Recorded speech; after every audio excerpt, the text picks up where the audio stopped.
Hello. I had to put a little by my lipstick and get ready.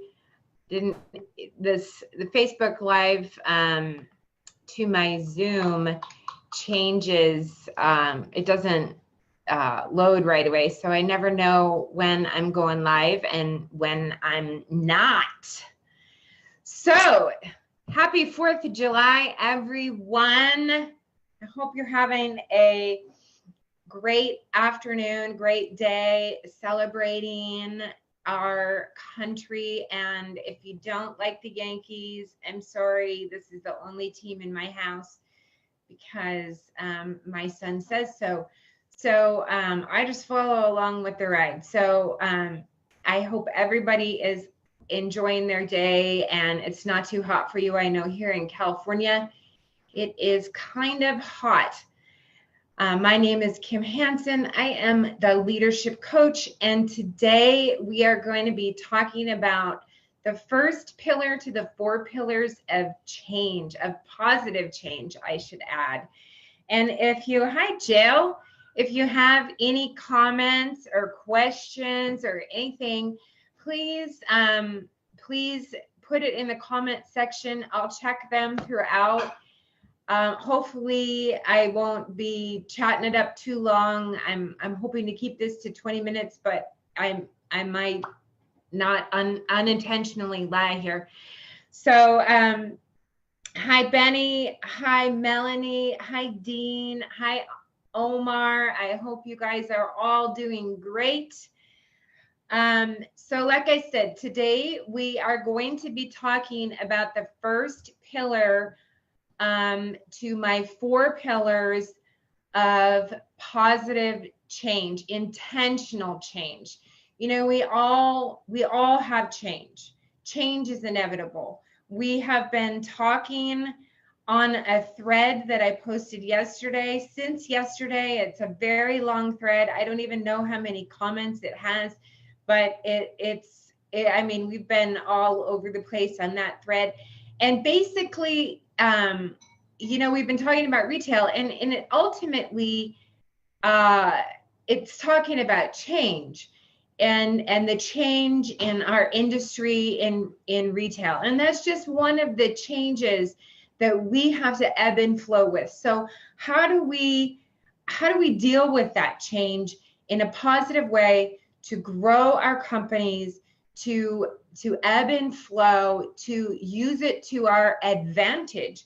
Because sometimes change, if we fight it, it's not helping us, but sometimes change can actually help us. And there's a whole lot of change going on in the industry. I'll talk about, you know, deregulation is happening, like what we've been talking about on the thread. Manufacturers have sold to large corporations, which has morphed our industry quite a bit.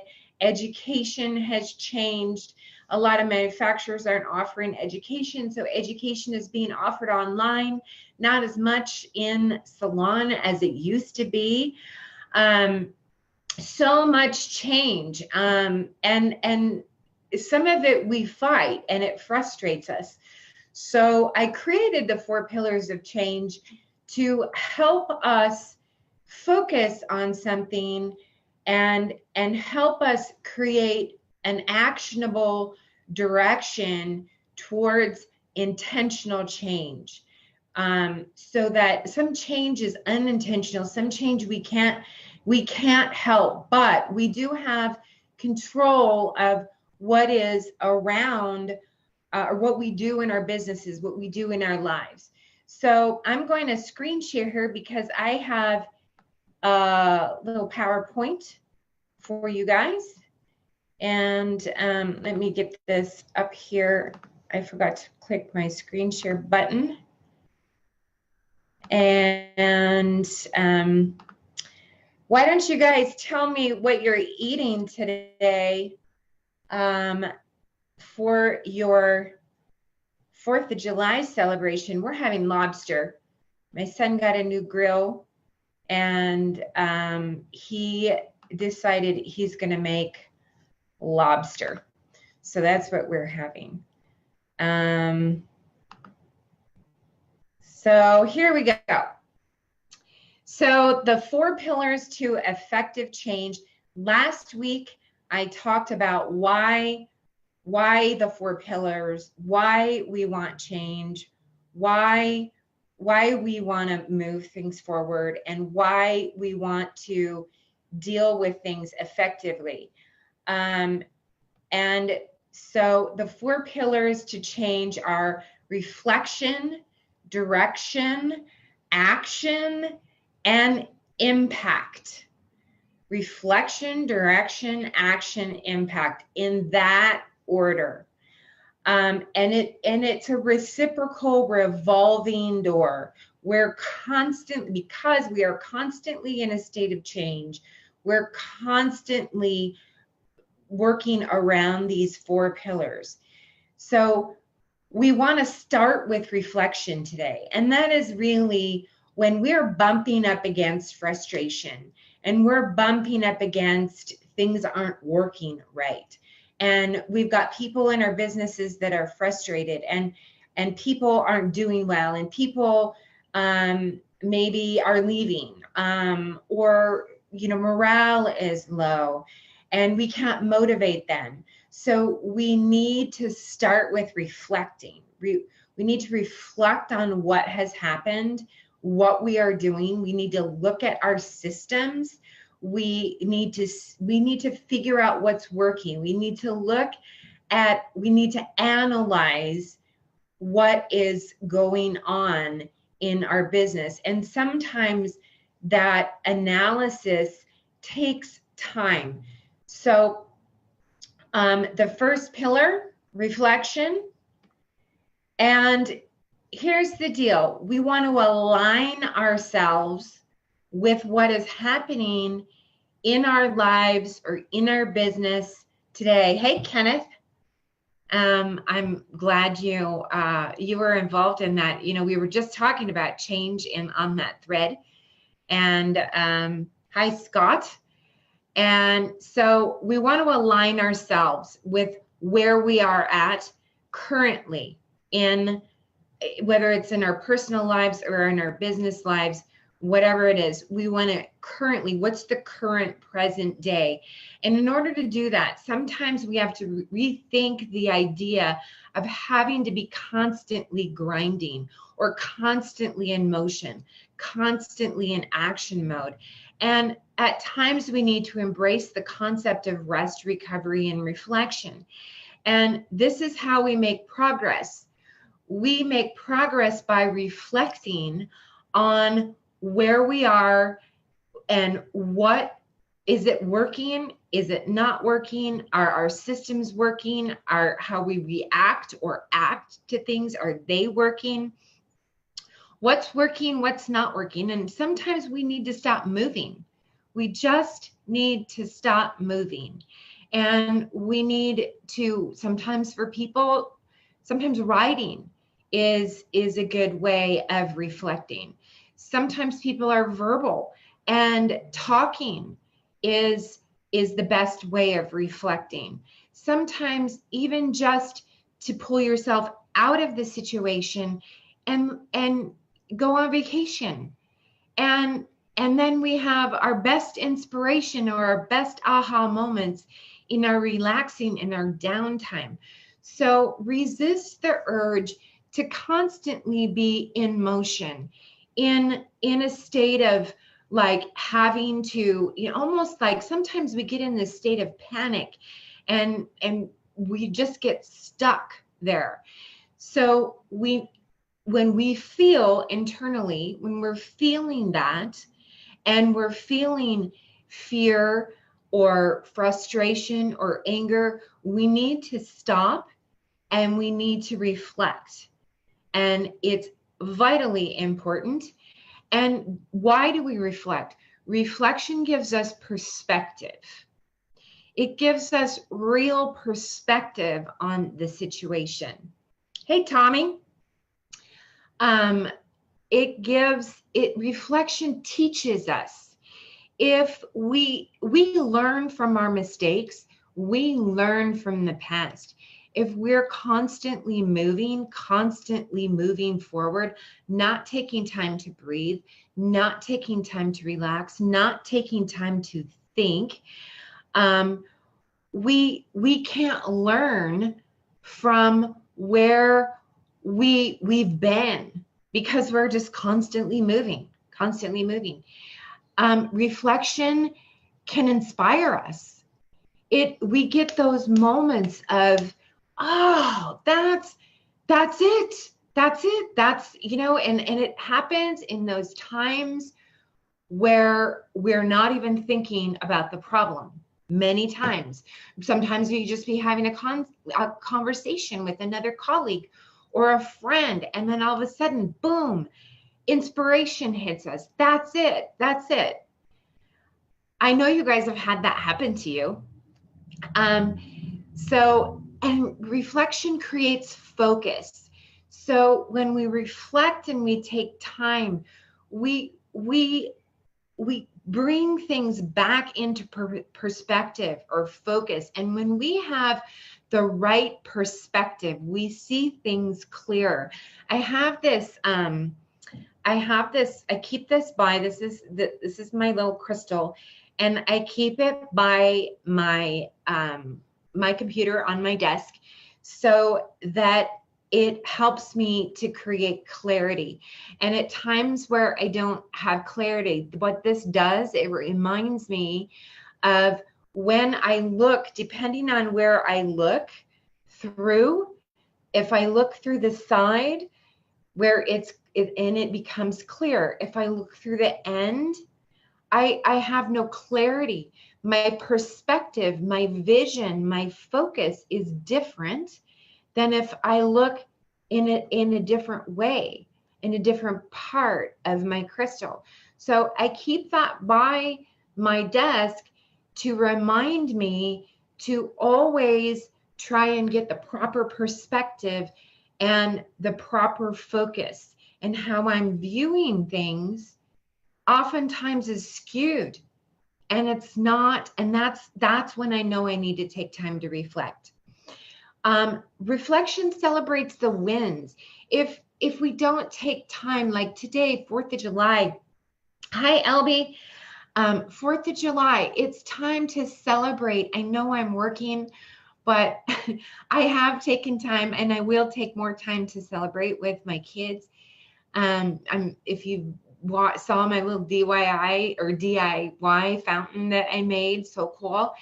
But I am an entrepreneur, and I do own my own business. And I also need to know that sometimes I need to take 30 minutes out of my day to celebrate you, to teach you, and to share my knowledge. And hopefully, because I've got some fantastic people on here watching, I would love to hear your comments and what you think, because you've taken time out of your day to be here with me as well. So we do need to stop and reflect so that we can celebrate the wins that we have.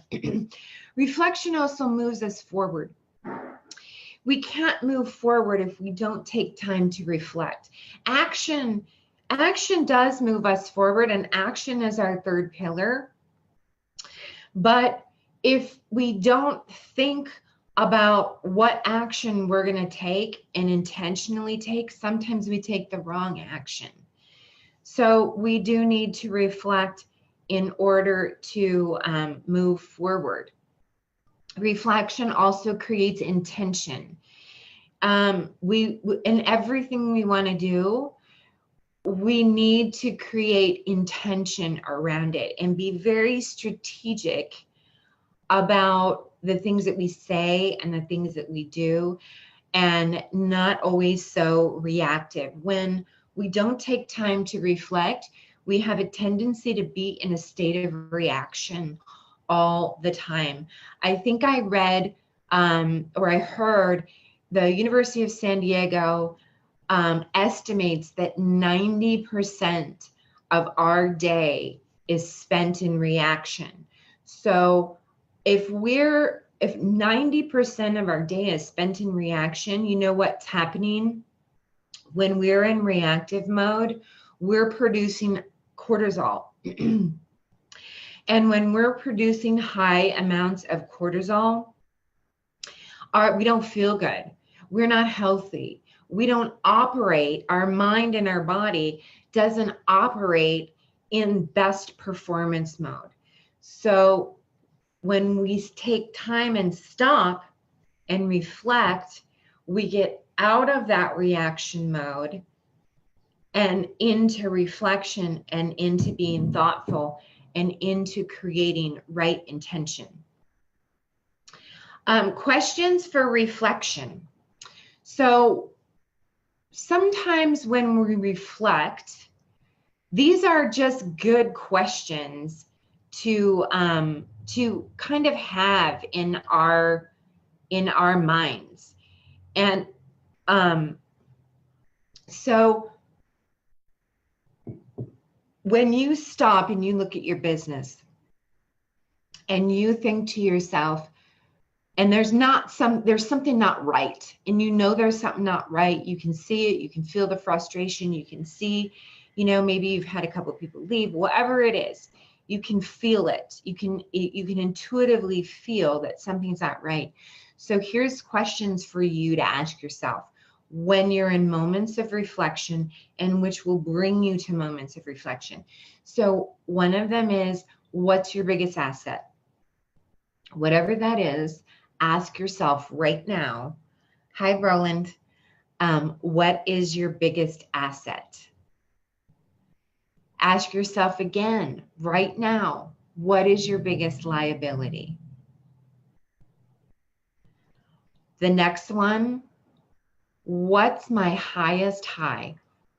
Where do I love living? Where do I get my most inspiration from? What's my lowest low? What don't I like? Where am I not good?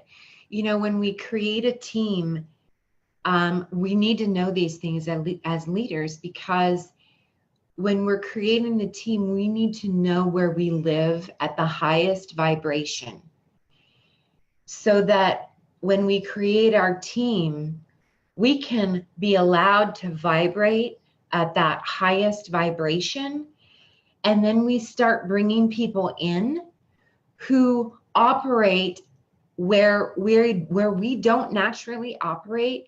They operate at a higher vibration.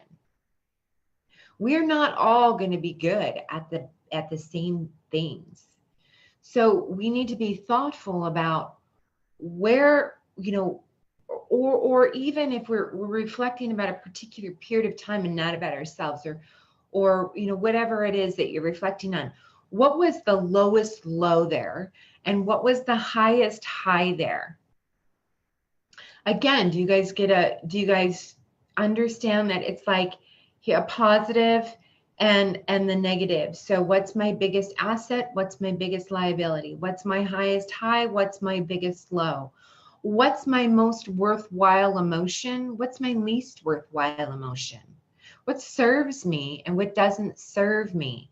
What serves my company? What doesn't serve my company? What serves my clients and what doesn't serve my clients? If we're angry or we're living in reaction mode, do we think that is the best way to serve the people who follow us, or the people? Because really all leadership is you have a servant's heart. You serve the people that you employ. If you're a mother, you serve the people in your family. And what if we're not, if we're having emotions that aren't worthwhile, how is that serving those people? What's my best habit? And what's my worst habit? So think about those questions right now. Like right now, take a moment. Hi, Sharon. Hey, Leon. Hey, Jim. Hey, Jennifer. Ooh, I got a lot of people on now. Hi, Bonnie. What is most fulfilling to me, and what is least fulfilling to me? Take a moment right now in your day and ask yourself these questions, to take a moment to reflect on what's going on exactly right here, right now. Because remember what I said, the University of San Diego estimates that 90% of our day is spent in reaction mode. And when we're in reaction mode, that's only 10%. 10% of our waking hours is not reacting to things. And when we're reacting to things, we're not doing things intentionally. We're not creating intentional change. We're creating reactive change. Next slide. I'm going to my next slide. Okay, commit. So when you ask yourself those questions and you've taken time to stop, you ask yourself those questions, then commit. Commit to something to move you forward in a positive direction. So sometimes what helps people is to find professionals with shared values to guide you with, or to guide you. So yesterday I had a great conversation with a colleague. I love speaking with him. He gets me thinking, he gets me inspired. I like it when people challenge my thinking. I like to be around and surround myself with people who don't always believe what I believe, because those are beliefs, but who value this, have the same values, like trust, where we build trust with each other. Respect, like we're respectful of each other. That's what I mean by shared values. And so people with shared values can be guidance for you if you're stuck. Purposefully meet with a coach or mentor regularly so they can guide you. What happens when I talk with somebody just for a half an hour and then I don't talk to them again? I'm imagine them just going around and talking to like 20 people, and nobody's really getting a deeper understanding of what's really going on. So when I coach people, I generally work with people for a year and sometimes longer, but a lot of times I think if you're with me longer than a year, I don't want people to work with me forever, like on a regular basis. I'm here, but I need to find a deeper, rooted understanding of where you are. And I can't do that in a 30-minute conversation. So when you meet with a coach or a mentor or whomever it is regularly, and they get to know you and they get to know your business, that helps the other person be able to understand and guide you in a better way. Read and find people to follow. If you don't like to read, then YouTube. I know that my kids are big into YouTube and I prefer reading. I have certain authors and certain people that I follow and that I've gone to see them speak. And I have new people that come into my lives. I'm constantly seeking because that helps to keep me inspired. Prepare with adequate time before a meeting. Okay, reactive mode. Boom, boom, boom. I'm going from one client to another client to another client to another client. And then I have a meeting with my rep, my product rep, and maybe she's even talking to me while I'm finishing. Reactive mode, reactive mode, reactive mode. We're not prepared. How we're wasting everyone's time. So take time to prepare. And the people that you find a partner with them. Give them the respect. That's part of leadership, you guys. If I don't know how many times I've seen meetings go on in the back room in between clients, like eating lunch, and a leader will say, hey, and they'll start talking to, I've actually even done it myself.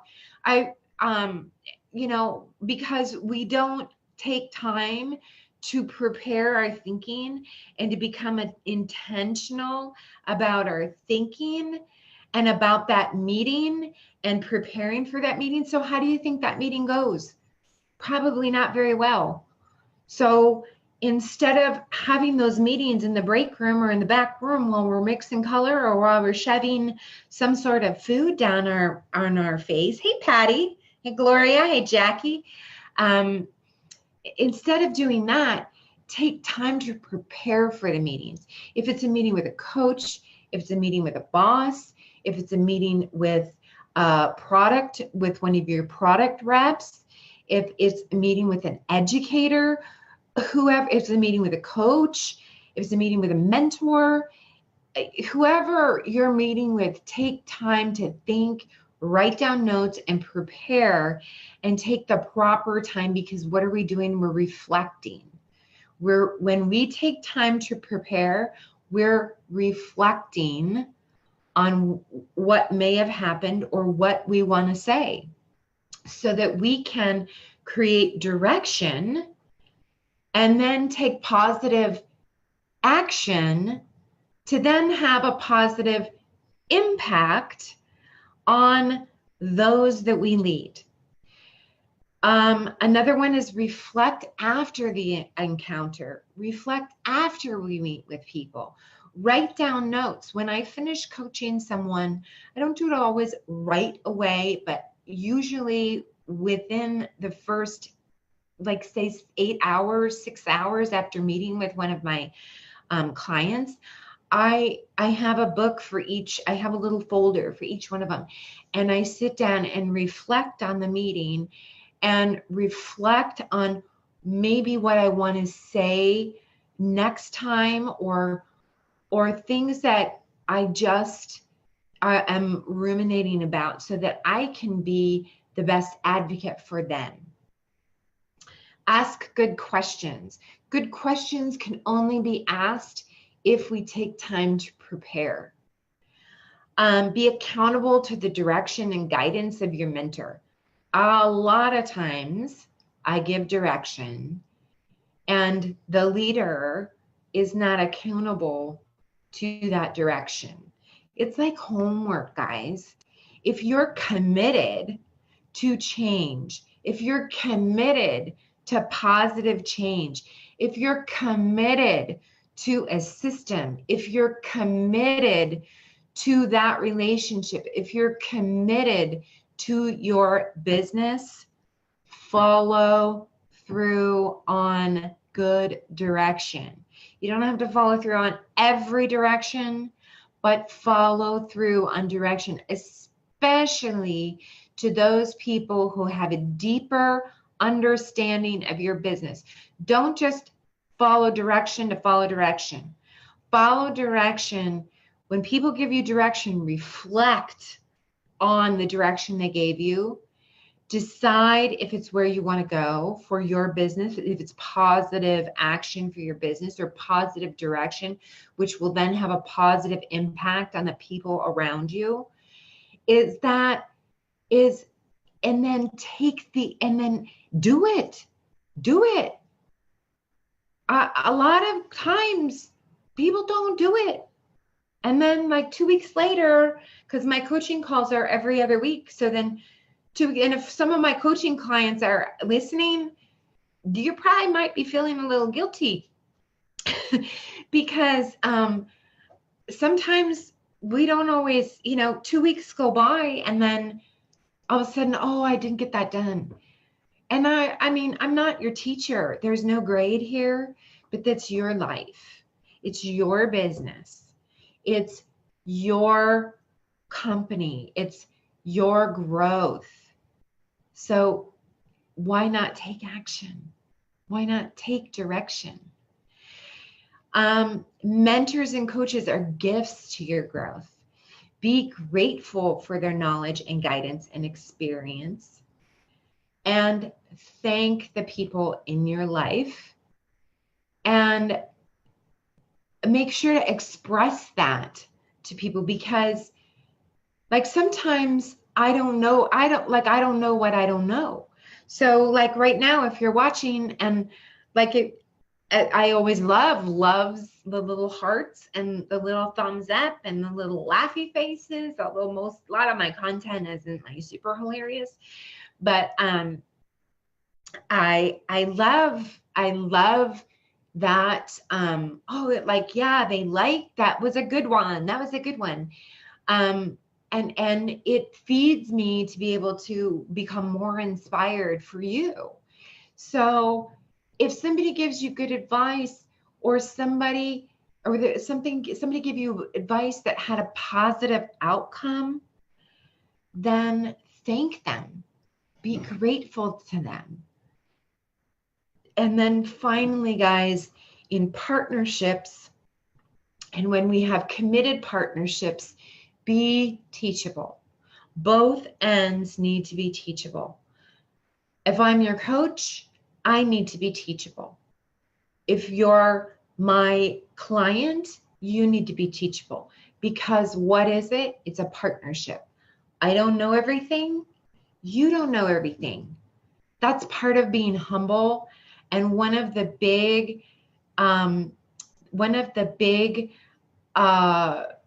can't think of the word. I want to say aspects. One of the big traits of a leader is humility, and to constantly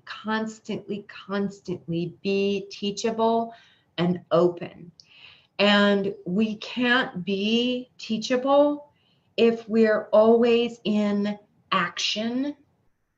We have to reflect in order to be teachable.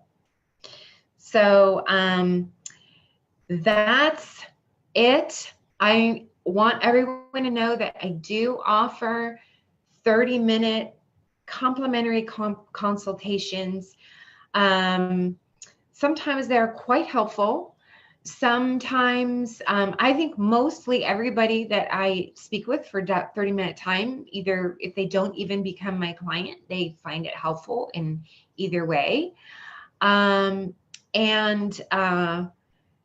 then sometimes people do become clients, which is awesome.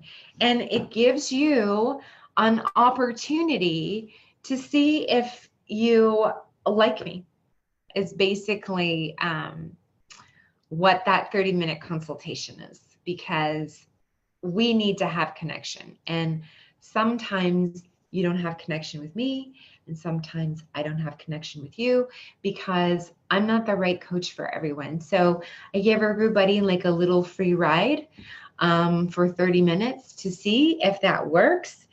Thank you for everyone for being on today.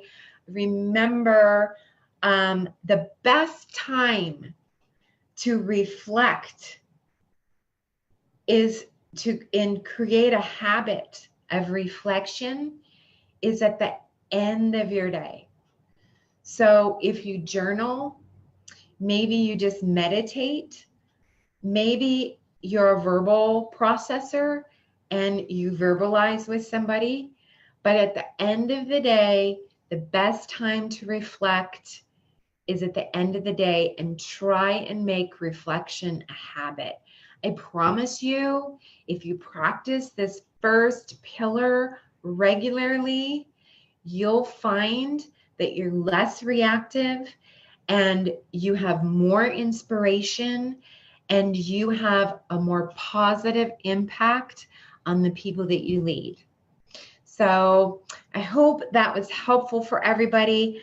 I am going to be on again next Monday to my live master share that I'm doing with Bonnie Bonadeo, Oscar Valencia, and Jared Jackson Dean. And it's actually my turn to present, and I'm going to be talking about how to lead with less. And I love acronyms. So this acronym, LESS, is really more. So less means how to listen. We lead. How do we lead with less? We listen. We, oh my gosh, what is it? We empower, we sacrifice, and we serve.